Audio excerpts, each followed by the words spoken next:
Base training का concept मालूम है आपको?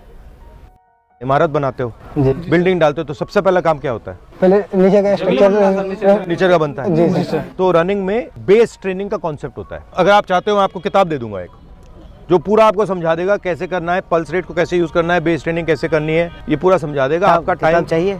सर पहले वाला जो आर्मी वाला जो था सर, वो नियम तो ठीक ठाक था सर। और उसके बाद जो ये अग्निवीर योजना सरकार के द्वारा लागू किया गया सर, इसमें 4 साल का है सर।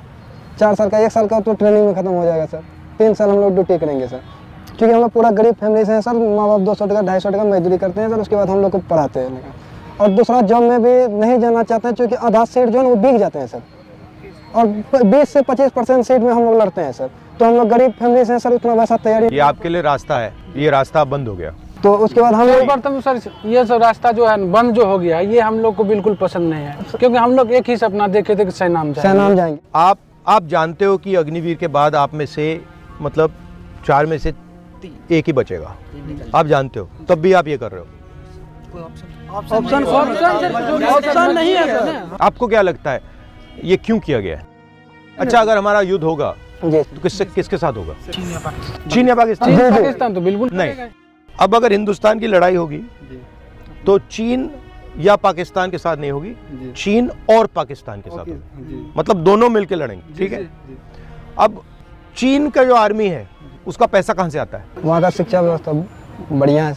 नहीं, शिक्षा व्यवस्था से नहीं आता वो। ये जब आप ये खरीदते हो ना, ये चाइना का है, ये मेड इन चाइना का है, ये मेड इन चाइना का है, ये जूते मेड इन चाइना, ये पैसा बन रहा है, उनके बजट में जा रहा है, उनकी आर्मी में जा रहा है। पहली बात ये समझो। अब उनके पास पैसा ज्यादा है, हमारे पास पैसा कम है। हमारा पैसा कहां से आ रहा है? हम ये तो नहीं बना रहे ना, नहीं सर। तो हमारा कहां से आ रहा है? किसके जेब से? हम सब पैसा आ रहा है टैक्स से। और पैसा किसके जेब से आ रहा है? अमीरों के जेब से आ रहा है, गरीबों के जेब से आ रहा है। तो सर हम लोग का कर्जा तो आर्मी का जो बजट है उसमें पैसे की कमी है, पैसे की कमी है, इसलिए इन्होंने 4 साल कर दिया, अग्निवीर कर दिया। अब सवाल ये है 4 साल बाद पता लगेगा, हमें जिसको निकालना हम निकाल देंगे। अब पहली बात उसमें ये नहीं मालूम कौन निकलेगा।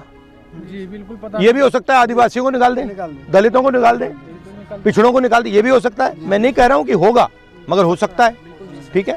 दूसरी बात ये कह रहे हैं कि भैया अगर इसको गोली लगी और ये आर्मी वाला मतलब लॉन्ग टर्म वाला है तो इसको हम शहीद का दर्जा देंगे, मगर इसको गोली लग गई, शहीद का दर्जा नहीं मिलेगा। ये एक बात आपको समझनी है कि जो सिस्टम मोदी जी चला रहे हैं वो सिस्टम उससे पैसा नहीं बन रहा है, मगर सवाल ये है कि हिंदुस्तान के युवा जो हैं अग्निवीर में उनके साथ अन्याय हो रहा है या नहीं।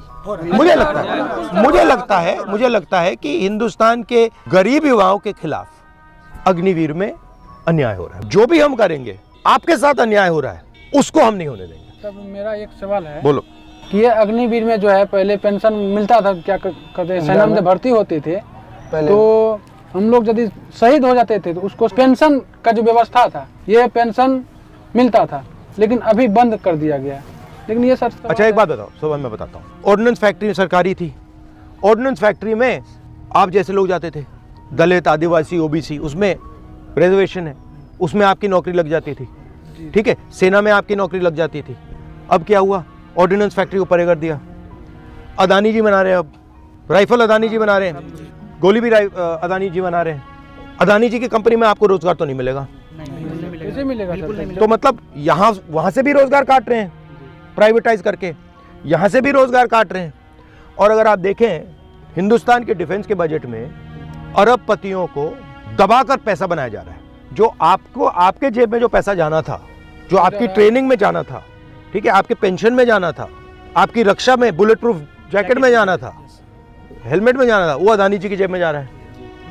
और आपके जो रास्ते थे, एक आर्मी में जॉब पाना, एक इंडियन ऑर्डिनेंस फैक्ट्री में जॉब पाना, BHEL में जॉब पाना, वो सब बंद कर रहे हैं।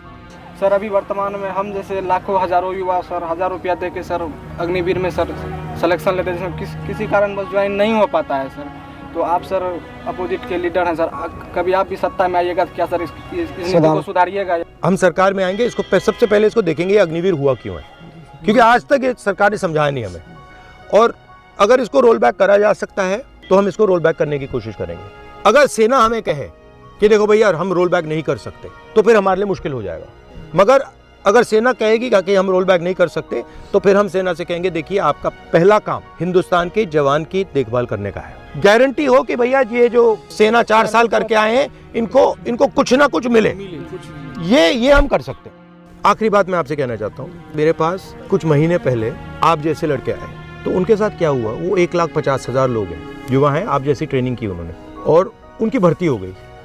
अग्निवीर से पहले की बात है, उनकी भर्ती हो गई। फिर उनको 3 साल लटकाया गया कि भैया तुम्हें ले लेंगे, तुम्हें ले लेंगे, तुम्हें ले लेंगे। पहले कहा कि भैया कोविड आया है इसलिए तुम्हें नहीं ले रहे, ठीक है। फिर उनको बोला कि देखो कुछ ही देर में हम ले लेंगे।